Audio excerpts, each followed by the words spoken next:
Good morning. Good morning. All right, there we go, a little bit better. Hello, my name is Merrick Schaefer, and I work at USAID, federal government.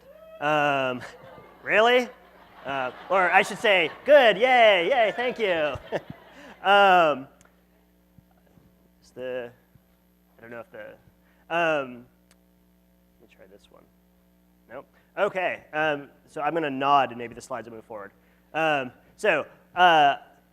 that's not me. Though I would be happy to talk about it. There we go, all right. All right, so I don't know much about menstrual hygiene. I used to be a software developer, and I ended up in international development. I worked for UNICEF for a number of years, and then the World Bank, and now at USAID, where I lead a program that works on improving the entire agency's ability to use technology and data better in our programmatic work. And I'm here today to talk about global development, partnerships, and solutions. So, partnerships. How many people have seen this slide before, or like this meta slide before, right? Everyone's seen this slide. Like, this is not the sort of partnerships I'm going to talk about today. I think these are very important sorts of partnerships. Thank you, everyone who's ever partnered with me. I want lots of these sorts of partnerships in the future. However, I'm going to talk about a different sort of partnership, and one that I think really is intrinsic to getting technology to work in development programs. And that's with the local communities that we actually implement our programs in and with. And I think that a key piece of this is where they actually live and in their actual lives and where they actually work. And I think that it's this sort of partnership that we need to refocus our energy and time around if we really want to see technology have an impact in the sorts of programs that we're developing. So I'm going to tell some stories today about some of my work in Africa. 54 countries, 1 billion people, an amazing amount of cultures and ethnic groups, and just a very complicated and amazing place to work. And one in which technology solutions don't always work well. When thinking about technology and thinking about the context we're working in, oftentimes you're building on top of what's already there. And across the continent as a whole, only 30% of the roads or 29% of the roads are paved.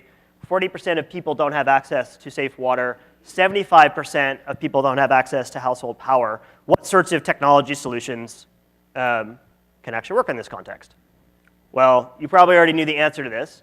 There are more mobile phone subscriptions than there are people. There are more than 7 billion mobile phone subscriptions in the world. That doesn't mean that everyone has access to a phone. It just means that everyone there's one SIM card per person on the planet. A lot of people have multiple connections. I myself have a few, and I'm sure many people here have multiple connections as well. But if you look at the growth of this technology, The Economist claimed it was the fastest spreading technology ever in the history of mankind. And if you look in Africa, in 1998, there were 2 million phones on the entire continent. By 2011, there were 650 million phones, and that growth pattern has continued. And it's just unreal. I was just chatting backstage with a few folks about how they were in rural South Sudan, and everyone in the village they were working with had phones. They would walk for days to get their phones recharged and use their phones and connect. And it's really amazing how much people are willing to connect, willing to go to connect. So if you look at the population density in Africa, it looks something like this. And if you look at the electricity availability, it looks something like this. So a lot less electricity than there are people. But if you look at the GSM coverage, which is the cell phone coverage, it's where there's a signal, it looks like this. So you've actually got really incredible amount of penetration of these services. But it's the basic phone. It's not the smartphone, it's not the iPhone, it's not the Android. It's the $5 Nokia secondhand beat-up phone, been through 5 owners before it. That's the phone that people have. That's the technology platform in which you can develop and implement technology solutions with. But you can do a lot with really basic phones. So you can there's a tremendous amount. My favorite new thing is voice. It's my new favorite technology is voice. and the sorts of ways that people are doing things with call centers and structured ways that actually can really integrate effectively with programs. But there's also IVR, which lets you press 1 for. There's lots of things you can do with SMS. There's decision trees, so respond with yes, no, respond with 1, 2, 3, 4. You can use it as a command line and have people send in commands to it and actually use that SMS as a way of doing very complex data collection. And then there's something called USSD. How many people here have heard of USSD? A few. All right, so USSD is it's on every phone. It's even here in the US. And it lets you interact directly with a computer on the other side and go back and forth. It's how people add money to their cell phones. So it actually is this sort of weird, old, ancient, very clunky protocol that lets you interact with the computer directly over a basic phone. Not easy to design apps for. Once you actually get that data, of course, once you find a way to interact with someone on the other side of that $5 phone, you're right back into the realm of what people often think of as like modern technology. And you're able to do all sorts of interesting things with computers in the cloud or servers and ministries. But I don't want to paint too rosy of a picture. Just because there's a lot of phones out there and there's a lot of penetration doesn't mean that everyone has equal access. This is a photo I took in rural Nigeria, and it's a tree in the village we were working in that has a good spot for connectivity. And everyone goes to this tree and sends SMS messages, and then it's covered in these little plastic bags that are nailed to the tree, and they hang the phone in the plastic bag and they leave, and they come back like 30 minutes later, and someone will have responded to their message, they pick up their phone, and they've effectively communicated. So when designing technology solutions, you really need to work with the people there to understand exactly how they're using that technology if you want it to work. So I'm going to tell a story. This is a story about a program that my team, when I was at UNICEF, worked on in Malawi many years ago. And Malawi is a small country in southern Africa that has about 14 million people. It's very densely populated. It's really beautiful and very friendly country. We were asked by the government to come help them improve monitoring and evaluation of malnutrition. So pretty severe malnutrition issues in some of the poorer communities that we were working in. And malnutrition is a very interesting problem because in order to accurately diagnose it, you only need 4 variables, and you can get an extremely precise diagnosis. You need the age of a child, the height, the weight, and the upper arm circumference. And so here's some photos of how they actually collect these variables. And so what's interesting about this is that's 4 variables that are very easy to send by SMS. So this is the facility, one of the facilities we were working in. You can see there's fixed line power, so there's actually power. Wasn't on very often. And this is what the inside of it looks like. So there's not running water, but very clean, very organized, very well run. And this is what 7 a.m. In the morning looks like every morning at the clinic, where there's a line of women out the door with children needing to get checked up. So as from an understanding of local context, it's not exactly like there's a waiting room. There's a huge line of people, a lot of sick children, a lot of crying children. It's a kind of a stressful environment if you're thinking about fiddling around with a phone and entering data into it. As I said, we were there on behalf of the Malawi government to help them improve their data collection for planning. And so we studied the system as it was, and they collected these four variables on paper.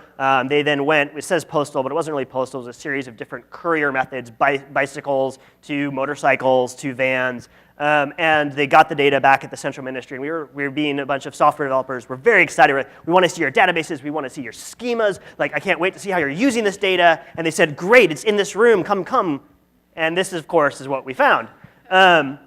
So to sort of think about the other half of this problem is even if you collect this data, how do you make sense of it? How do you actually make it have an impact on the children's lives?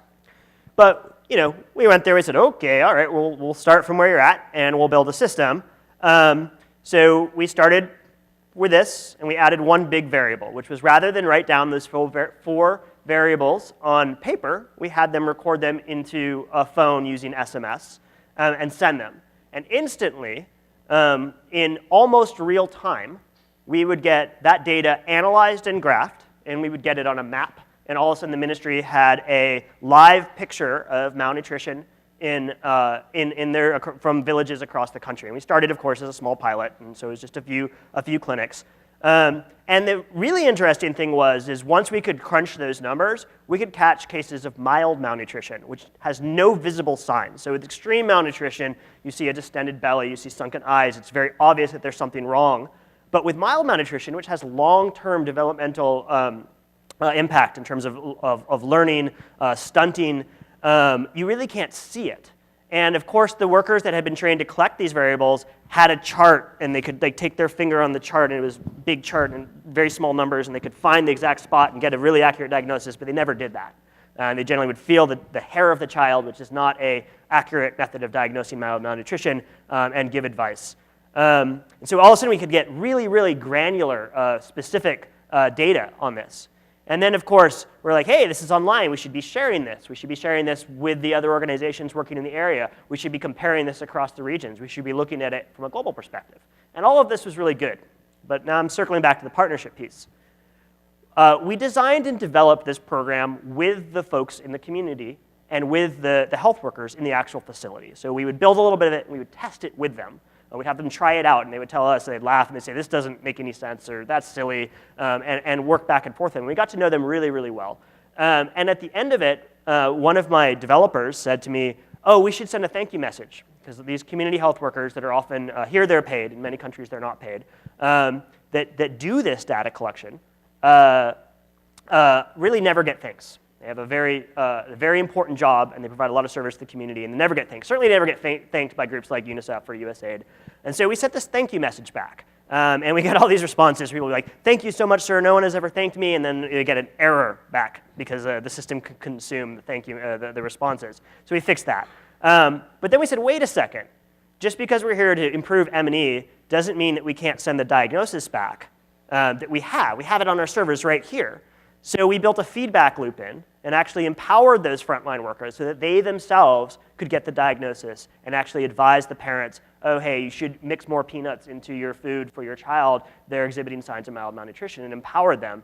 And it was that little loop right there that completely transformed this project. And it went from one of an extractive exercise of pulling data out, improving the government's ability to plan, to one where we actually were improving service delivery on the ground. And to me, it was that sort of partnership that came out of that empathetic moment of wanting to send that thank you message that we really were like, whoa, this technology, this was back in 2009, really can fundamentally transform how we do our programs. It opens up a whole new set of opportunities that just aren't about efficiency or improved data usage, but really actually can change the dynamic on the ground. And so it's also a very cheap program to run. The cost of SMS messages are cheap, especially when you negotiate with the telcos and you have high volumes. This is now in every clinic in Malawi as part of a national system. And so we get large bulk deals. And the other cost of the program, the only other cost of the program was the training, which is a half-day training. So a very cheap program to actually scale up. And we did it with local developers. This is Inchimunya and Kwazi, and they're still there working on this, employed, and using these open source tools to do this program. And the other lesson was really trying to get that data back out of the computers at the ministry into the health centers to let the health centers themselves understand how they're performing over time. And so really trying to make that partnership with the local community, with the local software developers, the local health workers, which is really what made this technology actually work. Thank you.